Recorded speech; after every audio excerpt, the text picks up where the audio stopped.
Matthieu chapitre 20, versets 29 à 34. Matthieu chapitre 20,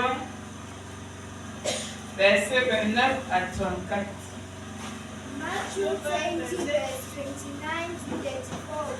As Jesus and his disciples were leaving Jericho, a large crowd followed him. Two blind men were sitting by the roadside, and when they heard that Jesus was passing by, they shouted, "Lord, Son of David, have mercy on us." The crowd rebuked them and told them to be quiet, but they shouted all the louder, "Lord, Son of David, have mercy on us." Jesus stopped and called them. "What do you want me to do for you?" He asked. "Lord," they answered, "we want our sight." Jesus had compassion on them and touched their eyes. Immediately they received their sight and followed him. Amen. Matthieu 29, verset 29 à 44. Je dis au nom de Jésus.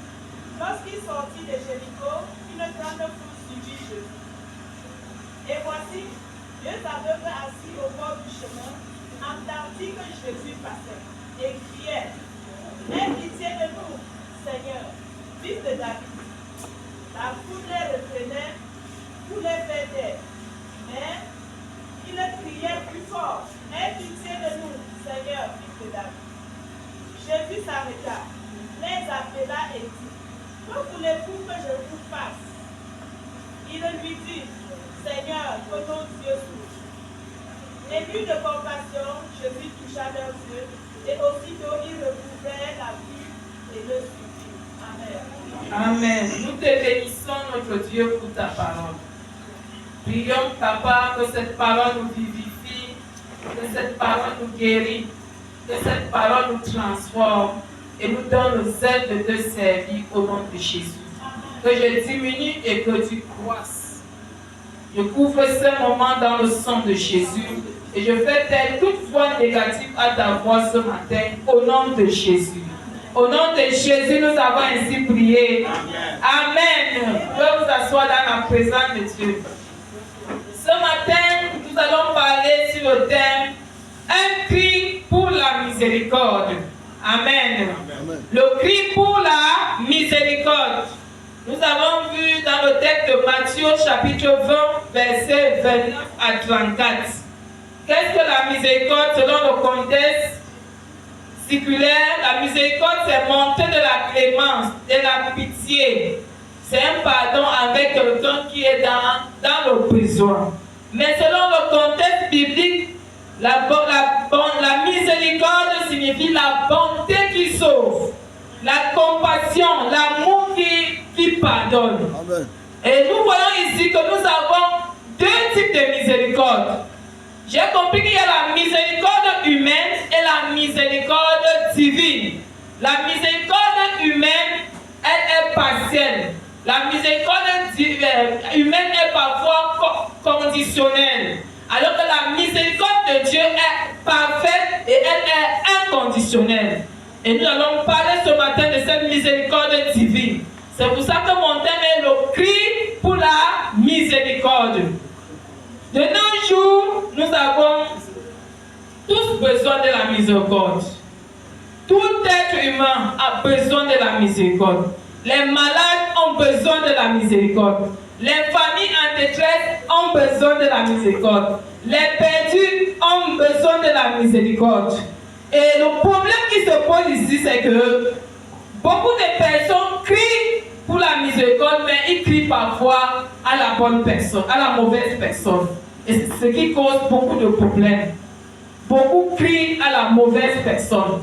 Beaucoup vont vers la mauvaise personne. Et la portion que nous venons de lire ce matin, nous allons voir l'histoire de deux hommes ici ce matin et qui avaient un problème. Et nous allons voir vers qui ils sont allés crier. Nous allons suivre ce matin. La Bible nous dit qu'il y avait deux hommes assis sur le chemin de Jéricho. Lorsque Jésus est sorti, la Bible dit que la grande foule le suivait et ces hommes qui étaient assis sur le chemin avaient un problème, ils étaient aveugles. Ces deux hommes avaient le même problème. Ils étaient aveugles. Et Jésus passait.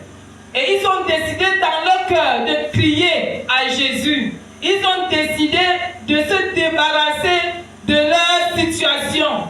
Ils ont crié, ils ont vaincu la peur, ils ont vaincu la foule, ils ont vaincu la honte. Ils ont crié à Jésus.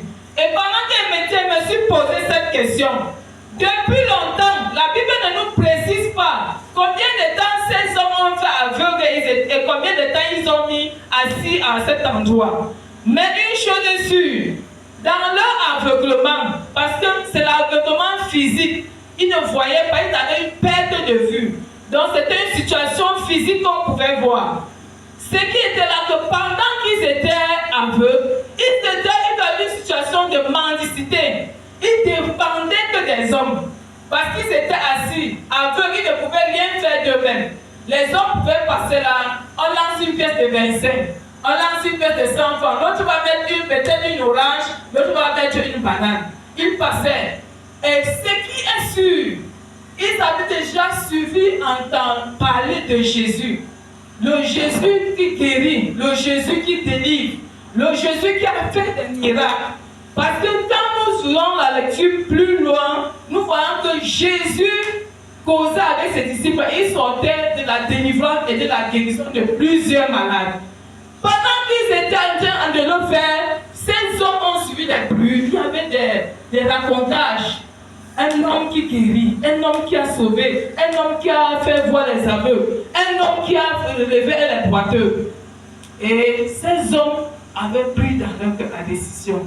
Ils n'étaient pas satisfaits de la miséricorde humaine. Certaines personnes peut-être étaient même fatiguées de dire pardon, s'il te plaît, porte-moi, dépose-moi sur le chemin. Parce qu'en vous, on ne peut pas manger aujourd'hui. Ils étaient avec une repas. Il fallait quelqu'un pour toujours les conduire. Ils étaient limités. Leur situation les avait limités. Leur situation les avait rendus incapables de faire quelque chose d'eux-mêmes, d'avancer, de se réjouir. Parce qu'ils entendaient qu'ils ne pouvaient pas voir. Mais ils avaient pris une décision. Quand ils ont entendu parler de Jésus, la Bible dit que Jésus passait. Pendant que Jésus passait, ils ont crié. Ils ont élevé la voix et crié. Fils de David, aie pitié de nous. Plusieurs personnes sont dans cette même situation. Je ne sais pas ce qui t'a aveugle. Je ne sais pas ce qui a rendu ton foyer aveugle, tes affaires aveugles. Mais parfois, tu n'as pas la solution parce que tu cries à la mauvaise personne. Nous avons certaines situations de maladie ou certaines situations de pauvreté. Mais nous crions parfois à l'homme le plus élevé et riche de notre famille, qui parfois nous donne 2000, qui parfois nous donne 3000. Et parfois, il se fatigue. Ah, je suis fatigué de toi. Va te trouver quelque chose. Parfois, nous sommes fatigués de notre maladie, mais nous crions à la mauvaise personne. Cela qui peut nous amener, c'est un charlatan, à faire des sacrifices qui n'aboutissent à rien. Ces hommes étaient des hommes, bien sûr, ils avaient l'aide des hommes, mais ils n'étaient pas satisfaits. La satisfaction interne, la satisfaction de l'âme n'y était pas. C'est pour ça que quand ils ont entendu parler de Jésus, cet homme qui guérit, cet homme qui sauve, cet homme qui transforme des situations, je pense qu'ils ont décidé dans leur cœur, cet homme ne doit pas nous rater aujourd'hui. Il ne va pas nous rater aujourd'hui. Bien aimé, ta situation ne change pas parce que tu cries à la mauvaise personne. Beaucoup de personnes viennent à l'église. Oh, papa, Daddy, voilà la situation que je traverse. Daddy prie pour eux. Oui, c'est bien. Quand Daddy prie, ils ne regardent pas Jésus, mais ils ont les regards fixés sur Daddy. Et quand la réponse ne vient pas, ils sont découragés. Papa n'a pas prié. L'église là n'a pas l'onction. Ah, mon frère là ne m'a plus aidé. Et la jalousie, le découragement commence. Tu restes dans la même situation. Parce que tu ne cries pas à la bonne personne. Ce matin, je voudrais que tu cries à la bonne personne au nom de Jésus. Ces hommes, ils ont décidé. Ils ont décidé de crier à Dieu. De de crier à Jésus. Ce qui m'a encore marqué, parce que, bien aimé, nos cris de miséricorde ne sont pas souvent exaucés. Pourquoi?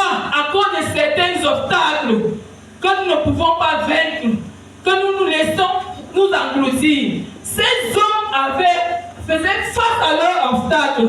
L'obstacle de la réponse à la satisfaction de leur âme. Parce que ici, ça n'était pas une satisfaction physique. Ils avaient besoin de la satisfaction interne. Ils avaient besoin de la satisfaction de l'élévation.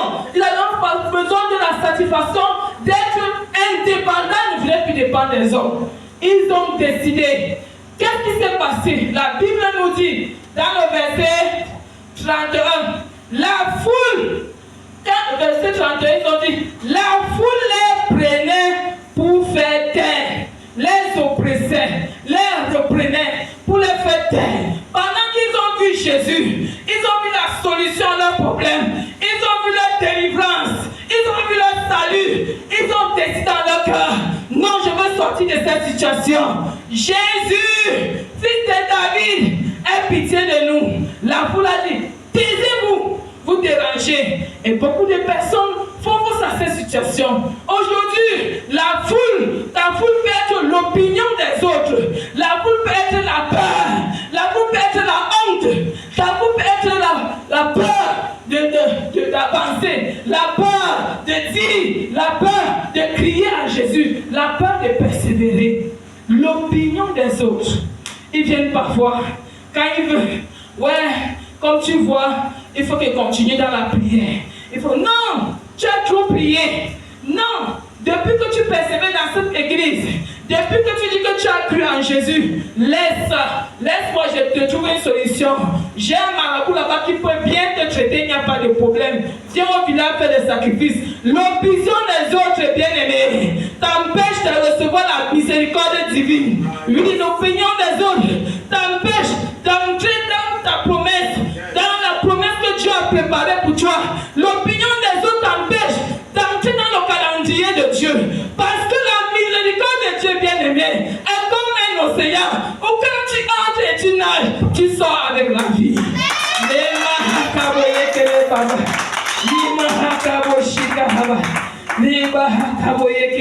Ces hommes avaient compris, bien-aimés.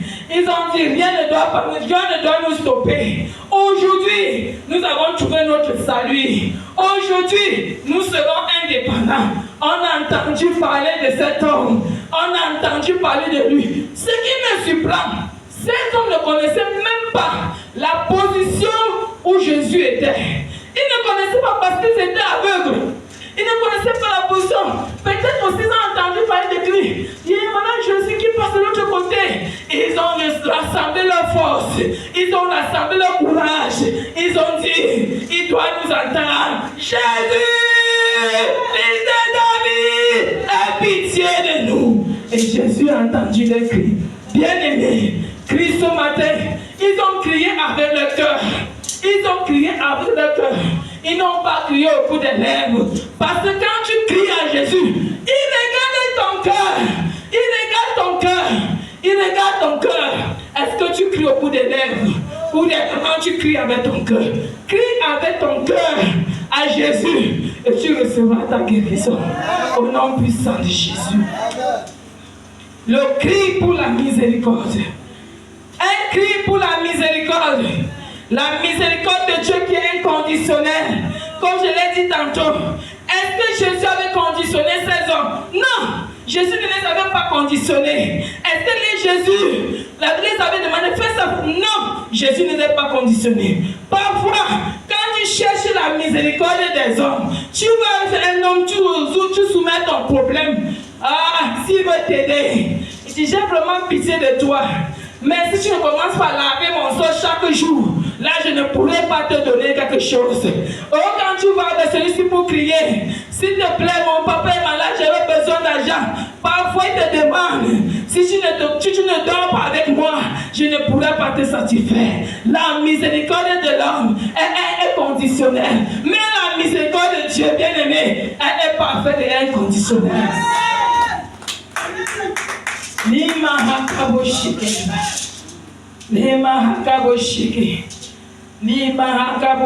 Papa. Ne vous laissez pas, bien-aimés. Ne te laisse pas intimider par les amis. Ne te laisse pas intimider par l'homme riche de la famille. Ne te laisse pas intimider par les collègues. Parce que leur intimidation va t'empêcher d'entrer dans la parfaite solution de Dieu. Leur intimité va t'empêcher d'entrer dans ta solution. Jésus est la solution. Il est la personne la plus sûre. Il est la personne la plus fiable à résoudre tes problèmes, à changer ta situation de négatif au positif.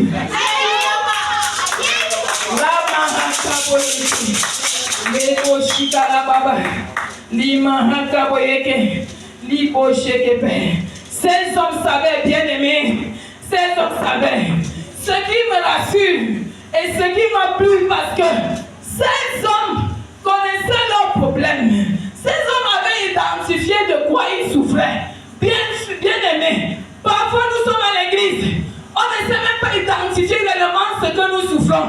On ne sait même pas exactement ce qu'il faut. On va même te poser la question, bien aimé, qu'est-ce que tu as besoin? La tête me fait, le pied me fait, j'avais rêvé que tu n'es pas si spécifique. Mais ces hommes savaient qu'on a besoin de quelque chose. Et ils connaissaient le problème dont ils faisaient face. Et quand tu connais le problème quand tu fais face, c'est facile à dire à Jésus, Papa, c'est telle situation, décante-la.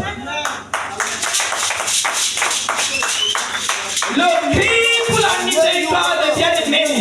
J'ai bien te dit ce matin, le cri pour la miséricorde. Crie à la bonne personne. Crie à la bonne personne. La bonne personne, c'est Jésus. Toi qui me suis, je ne sais pas avec qui tu allais crier pour longtemps, mais aujourd'hui, sache aujourd'hui que tu dois crier à la bonne personne. La bonne personne, c'est Jésus. Jésus qui est Nazareth, parce que sa miséricorde est inconditionnelle. La Bible déclare qu'il est mort afin que nous soyons sauvés. Bien-aimés, ces hommes étaient spécifiques. La Bible déclare dans le verset 32, ce qui m'a plu encore, verset 32, qu'ils ont dit, Seigneur, aie pitié de nous. La Bible déclare, Jésus le miséricordieux, Jésus le compatissant, Jésus qui est la solution, Jésus qui est le tout-puissant, Jésus qui est le créateur du ciel et de la terre, Jésus qui est mort pour nous. La Bible déclare qu'il s'est arrêté, et il les a appelés, il a dit, que voulez-vous que je fasse pour vous? Jésus est là ce matin. Jésus est là ce matin. Jésus te connaît. Il t'appelle par ton nom. Il t'appelle par ton nom ce matin. Peut-être tu es Élisée. Peut-être tu es Jean. Peut-être tu es Paul. Peut-être tu es Siméon. Peut-être tu es Thérèse. Jésus te connaît mieux que toi-même. Il t'appelle par ton nom ce matin. Il dit, que veux-tu que je fasse pour toi? Que veux-tu que je fasse pour toi? Il lui dit, verset 33, Seigneur, je veux, Seigneur, que nos yeux s'ouvrent. Ils étaient spécifiques. Bien, ils étaient spécifiques. Ne t'attends pas. Parfois, certaines personnes viennent même voir le pasteur. Ils rendent encore le pasteur plus confus que tout. Parce qu'ils ne sont pas spécifiques. Que veux-tu, bien-aimé? Oui, pasteur, je voulais te voir. Que veux-tu? Papa, le pied avait fait après. Je veux rêver. Après, que veux-tu que je fasse pour toi? Ce matin, Jésus te demande. Que veux-tu que je fasse pour toi? Jésus les a appelés par ton nom. Sois spécifique vers ce que tu veux. Tu dois être spécifique pour ta guérison. Papa, que veux-tu que je fasse pour toi? Seigneur, je veux la guérison. Seigneur, je veux la paix dans mon foyer. Seigneur, je veux la paix dans mon lieu de service. Seigneur, je veux la guérison de mon enfant. Seigneur, je veux la restauration. Je veux être sauvé. Je veux l'élévation. Je veux la transformation. Dieu t'appelle ce matin. Que veux-tu qu'il fasse pour toi?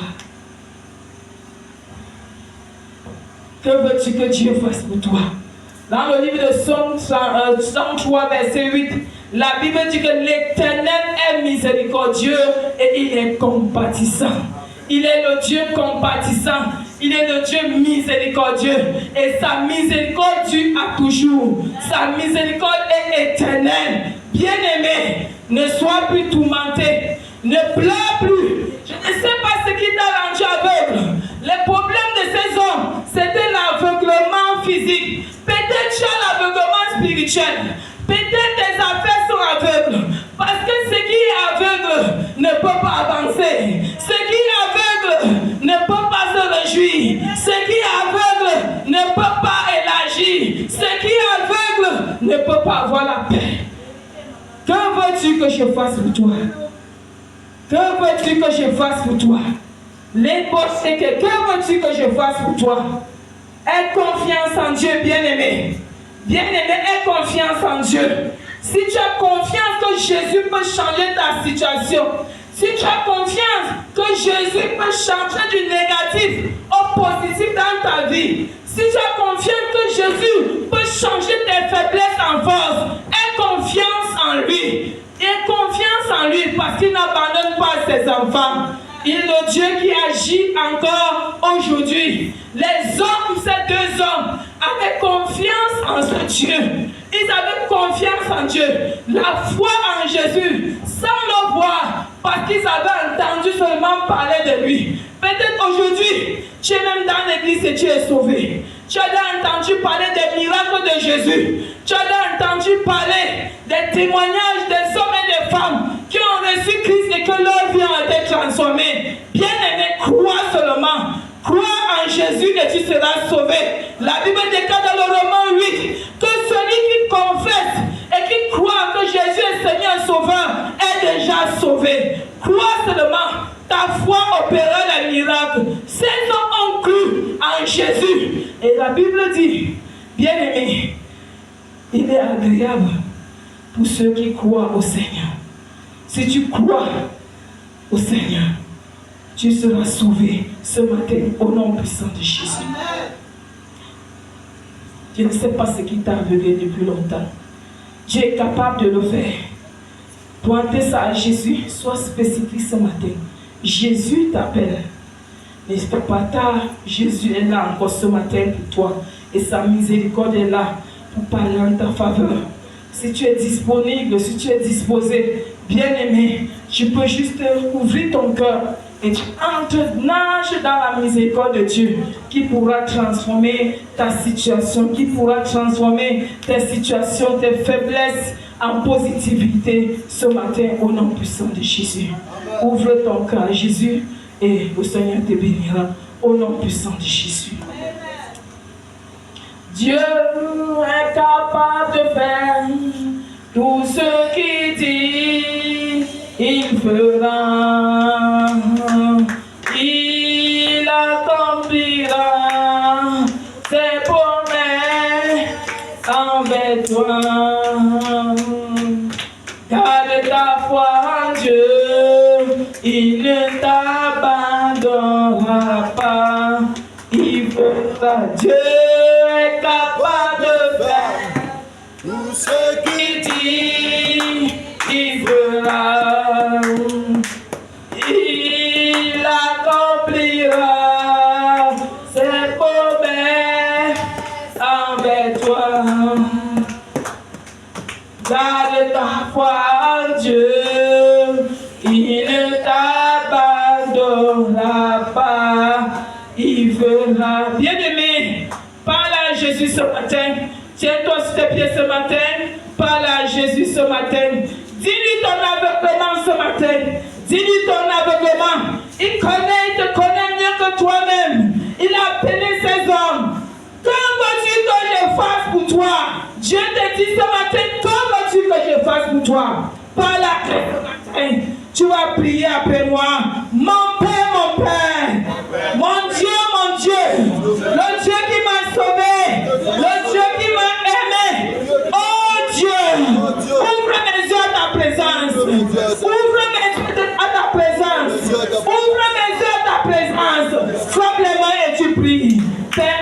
yeux à ta présence.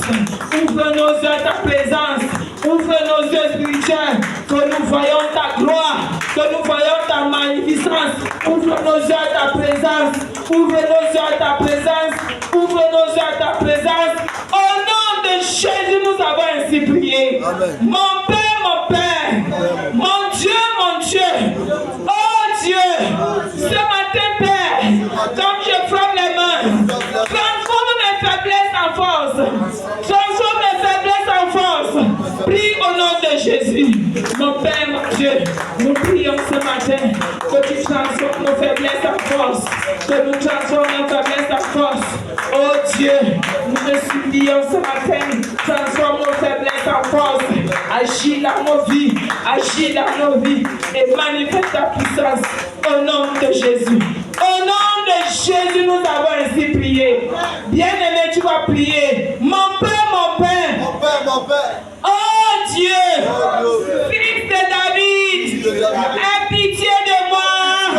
Fils de David, sauve-moi. Fils de David, sauve-moi. Frappe la main et tu pries, bien-aimé. Oh Fils de David, aie pitié de nous. Aie pitié de nous. Oh Fils de David, sauve-nous ce matin. Sauve-nous dans cette situation. Sauve-nous, Seigneur. Oh Fils de David, guéris-nous. Oh Fils de David, transforme-nous. Oh Fils de David, agis dans nos vies. Au nom de Jésus, nous avons ainsi prié. La Bible déclare que la miséricorde de Dieu avait parlé en la faveur de ces aveugles et ils ont recouvert la vue. Tu vas prier ce matin. Mon Père, mon Dieu, oh Dieu miséricordieux, oh Dieu, Fils de David, que ta miséricorde parle en ma faveur, que ta miséricorde parle en ma faveur. Frappe la main et tu pries. Père, que ta miséricorde parle en notre faveur, que ta miséricorde parle en notre faveur. Fils de David, aie pitié de nous, que ta miséricorde parle en notre faveur, que ta miséricorde parle dans nos affaires, que ta miséricorde parle dans nos champs, que ta miséricorde parle. Au nom de Jésus, nous avons ainsi prié. Nous allons prier pour ceux qui nous regardent. Mon Père et mon Dieu, que tous ceux qui me regardent, par l'autorité que tu m'as donnée, je prie, oh Fils de David, aie pitié de tes enfants, que ta miséricorde parle dans leurs affaires, que ta miséricorde parle dans leur lieu de service, que ta miséricorde parle dans leur foyer, que ta miséricorde parle dans leur vie, au nom puissant de Jésus. Je prie pour ton peuple, que ta miséricorde, mon Dieu, leur donne la vie, donne la santé, donne la guérison, que ta miséricorde les libère au nom de Jésus. Merci parce que tu es fidèle. Je couvre tout dans le sang de Jésus. Reçois la louange et la gloire au nom de Jésus. Au nom de Jésus, nous avons ainsi prié. Acclame pour Jésus.